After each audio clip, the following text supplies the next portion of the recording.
C'est un cas de décollement de rétine bilatérale. J'ai largement plagié le sous-titre du docteur Elaï d'hier qui m'a inspiré. Donc, il s'agit de Monsieur B, âgé de 71 ans. Nous sommes en octobre 2024, c'est une histoire assez récente, et pour l'instant, il va bien. Il est diabétique de type 2, hypertendu. Il se présente avec une baisse d'acuité visuelle en rapport avec ses cataractes, et ses vitrées ne sont pas encore décollées. Il est hypermétrope et astigmate. On le devine ici, là, la hyaloïde postérieure, et on la devine ici. Je l'opère de cataracte. Alors c'est épique, je m'en souviens encore, parce que je me suis dit avec ce patient-là, c'est la dernière fois que je mets des implants toriques chez des patients qui dilatent pas. Vraiment, j'ai un peu transpiré, c'était pas hyper confortable. Et puis une fois que tu retires l'anneau de Maliugine, tu as du mal à contrôler l'axe de tes implants. Je me souviens un peu que son absence de dilatation totale m'avait posé quelques difficultés. Il va bien, hein, néanmoins. Ça, c'est les clichés OCT de son contrôle un mois après l'intervention. C'était juste pour illustrer que ses vitrées n'étaient pas plus décollées qu'au début. Il revient me voir en urgence 7 mois après l'intervention de cataracte pour baisse d'acuité visuelle gauche. Et ça n'est pas tant que ça un détail, il est à J6 d'une intervention de coiffe des rotateurs à gauche. Il appelle en urgence, il a une baisse de vue, alors depuis 15 jours, avant son intervention de coiffe. Il présente des myodésopsies et des phosphènes. Et voilà l'OCT de l'œil gauche. Acuité à voit bouger la main. La surprise, c'est que voilà l'OCT de l'œil droit. Donc l'acuité elle est à 10 dixième P2, mais vous voyez bien qu'il y a un truc pas très engageant qui se présente. Ça, ce sont les rétinophotos, avec donc un décollement de rétine soulevant la fovea à gauche. Nous, on l'avait identifié initialement PVR C1. Honnêtement, on voyait un cordage sous-rétinien.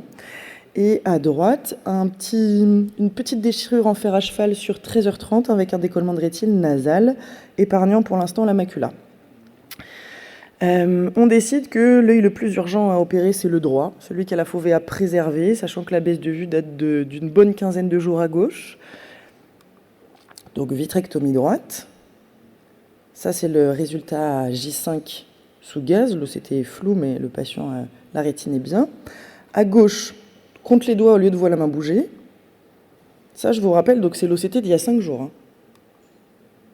Voilà son acuité à compte les doigts à gauche. Je dis, ouah, ouais, je me dis, je comprends pas bien ce qui se passe. Là, alors, il reste une petite zone de liquide sous-rétinien ici. Mais début du cerveau qui fume. Alors, en écho, il est encore décollé. Hein. Il y a un décollement de rétine inférieur. J'ai du mal à identifier mes cordages sous-rétiniens qui étaient évidents à l'examen 5 jours auparavant. Et je commence à me dire, mais qu'est-ce qui se passe? J'avais prévu d'opérer cet œil-là à 10-15 jours de décalage. Et je me dis, mais je pars sur quelle stratégie? Si je ne comprends pas le mécanisme, je ne peux pas aller mettre un vitréotome dedans. Donc je commence à me poser des questions. Je lui programme quand même son intervention en me disant, je vais le revoir entre deux, ça va me laisser le temps de réfléchir. La difficulté chez lui, c'est vraiment qu'il dilate pas. Mais vraiment pas. Donc je vois vraiment très mal le fond d'œil, raison pour laquelle je passe en écho en plus. On est le 12 mai, J12 de la vitrectomie de l'œil droit. L'œil droit va bien, pour un œil vitrectomisé. Le gauche, alors de plus en plus mystérieux, le patient se dit pas que ça va mieux. Hein. 9P2, vraiment 9P2, rétine à plat sur 360. Je me dis, qu'est-ce que c'est que cette histoire? Est-ce que c'est un décollement exsudatif? Je suis interpellée aussi, par cette image-là, d'espèce d'opercule. Je suis interpellée par ça. J'annule son intervention en me disant, la rétine est à plat, il n'y a pas d'urgence à aller l'opérer dans une semaine.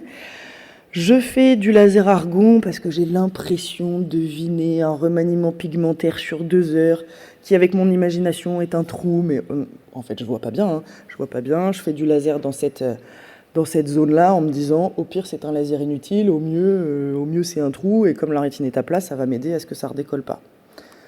Voilà. Interpellé par cette image d'opercule et par le patient qui ne me dit même pas ça va mieux. Quand j'arrive en lui demandant comment ça va, et il me répond toujours pas terrible, alors qu'il a 8 dixièmes d'un côté, 9 de l'autre. Surprenant. On est à J15 de l'intervention de l'œil droit, il a toujours de bonnes acuités et tout va bien jusqu'à présent. Ensuite, on lui retire son énorme coussin type du jarrier de son intervention de coiffe gauche et je le revois à J22. ça va toujours bien à droite. Je ne comprends pas l'acuité visuelle à gauche, où il est vraiment à 4P5. Alors l'OCT est de qualité médiocre, parce qu'il dilate pas. C'est-à-dire que en lui mettant une goutte de néo, une goutte de midriaticum, en répétant le midriaticum 4 fois pendant 40 minutes avant que j'essaie de voir son fond d'œil, il dilate pas. Ce que je comprends pas bien, en tout cas les questions que je me pose sérieusement, c'est qu'est-ce qui explique le caractère extrêmement fluctuant du décollement gauche ? Pourquoi est-ce que j'ai une inadéquation majeure entre l'acuité visuelle gauche et le statut maculaire ? C'est-à-dire que des fois, sa fovea est à plat, il voit 4/10. C'est très inconstant. Lui, à l'interrogatoire, il ne perçoit pas. C'est-à-dire que pour lui, c'est toujours pareil et c'est toujours moyen. Il ne perçoit pas que des fois, il est à voit la main bouger, d'autres fois, il est à 9/10.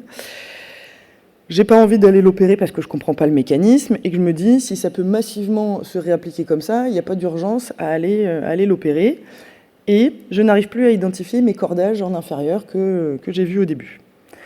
Je me dis donc, je vais marquer... Alors, il y a une zone qui me semble louche, qu'on ne voit pas bien, mais cette zone-là, pour moi, il y a du liquide sous-rétinien dans cette zone-là.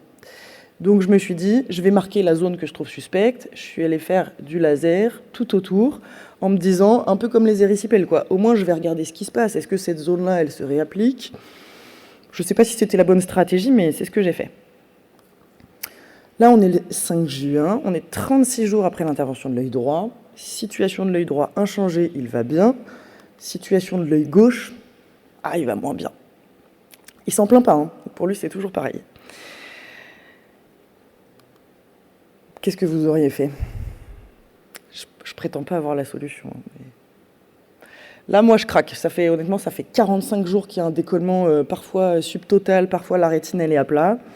Je pense que ma patience est à bout. Je suis quasiment persuadée d'avoir un trou sur 2 heures, mais j'ai jamais objectivement pu le voir. J'ai même poussé la stratégie jusqu'à prendre un midriacert au bloc opératoire, le faire arriver 1 heure avant en consultation, lui mettre un midriacert, puis mettre plein de midriaticum dans sa pupille. Je vois jamais sa périphérie rétinienne, ou en tout cas jamais bien. Je l'ai vitrectomisé, me tape pas Didier, et je l'ai siliconé. Enfin, voilà. J'ai pas utilisé de décaline, mais j'ai quand même vitrectomisé. Ça, c'est son résultat 2 jours après l'intervention. L'OCT est relativement satisfaisant, l'acuité visuelle moins. Alors, ça, c'est 16 jours après. L'acuité visuelle remonte, l'œdème maculaire arrive. Je lui poursuis évidemment ses collyres corticoïdes. J'ajoute les collyres AINS et inhibiteurs de l'anhydrase carbonique. Là, on est à 9 semaines de l'intervention de l'œil gauche. J'ai fait un petit bond dans le temps. L'œil droit va toujours bien. Je rajoute le diamox et la supplémentation potassique. Alors, il y a un petit peu moins d'œdème, mais acuité visuelle standard. Stable, pardon. On est là 5 mois après l'intervention de l'œil droit, 3 mois après celle de l'œil gauche. Tout est stable. Pas de signe manifeste de redécollement. Et ça, c'était il y a 2 mois. Je l'ai revu il y a 1 mois et je le revois lundi. C'est pas très malin, j'aurais dû le mettre la semaine dernière pour avoir des images plus fraîches. Et là, donc, il m'explique qu'il a un pontage fémoral prévu là en novembre qui n'était pas prévu. Il a eu des signes majeurs d'AOMI et ces imageries sont pas bonnes. Donc l'ablation de silicone que j'avais prévue autour de novembre, on la décale théoriquement pour l'instant pour décembre. Et la suite de cette histoire au prochain épisode. Les questions auxquelles j'ai du mal à répondre, c'est qu'est-ce qui a expliqué le caractère extrêmement fluctuant de son décollement gauche ? Alors je suppose que son histoire de positionnement là pour sa coiffe, c'est pas anodin. C'est-à-dire que quand à la période où le décollement s'est complètement réappliqué, en fait j'avais un patient immobilisé qui faisait pas ses lacets, qui bougeait pas. Et en péropératoire, il y avait bien un petit trou avec un opercule dans la zone de 2 heures. Donc, est-ce que la pompe de l'EP a fait le boulot sur un patient assez immobile et que ça l'a en quelque sorte positionné ? Possible, mais on n'aura pas de certitude. Parce qu'il s'est mis à redécoller au moment où il a récupéré une mobilisation plus normale. Et pourquoi il y avait une telle inadéquation chez lui entre l'acuité visuelle et le statut maculaire ? J'ai pas de réponse non plus. Là, il était à voir la main bouger, c'est cohérent. Là, compte les doigts, c'est pas cohérent du tout. À ce moment-là, 10P2, ça colle. Là, 4P5, j'ai pas bien compris. Et les acuités, elles étaient vraiment faites sérieusement. C'est-à-dire que quand on se disait, mais ça colle pas, derrière, j'essayais de la refaire et j'avais la même chose que mon orthoptiste. Alors, est-ce que entre deux, il y avait un décollement qui venait juste de se je sais pas. Ça m'a interpellée. J'ai sûrement pas géré ce patient peut-être optimalement dans la compréhension du mécanisme. Si vous avez des idées, je suis preneuse et je vous raconte la suite l'année prochaine. Merci beaucoup.